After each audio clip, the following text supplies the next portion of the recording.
Selain melakukan pertemuan rutin bergiliran pada setiap nagari di Kecamatan Sijunjung, pertemuan Forum Komunikasi Guru Surau Kecamatan Sijunjung yang dilakukan di Nagari Pematang Panjang kali ini juga membahas dan mengevaluasi target capaian ke depan program-program forum, seperti upaya peningkatan kualitas guru surau, kurikulum, hingga mempertahankan juara 1 MTQ kabupaten, dan upaya mendatangkan pelatih MTQ yang handal.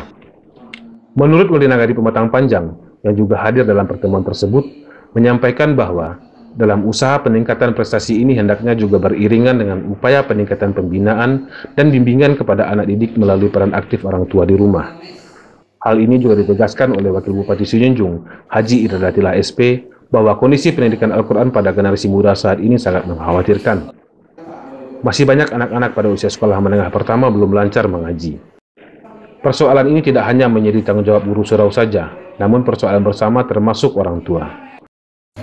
Bahaya kami bisa sholat dengan fasih, dengan bangga kalau memang tidak pandai mengaji.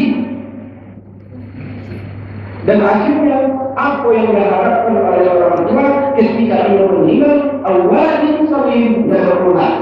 Doa apa yang dapat mengaji tak pandai, sholat juga lupa dengar, mendoa jauh sekali. Di dalam pertemuan tersebut, harapan agar naiknya insentif guru surau juga disampaikan oleh forum. Hal ini juga diutarakan oleh April Marsal SPD, selaku anggota DPRD Kabupaten Sijunjung, mengingat insentif guru yang didapatkan dari APB Nagari dengan nominal Rp7.000 per murid dirasakan masih kurang mencukupi.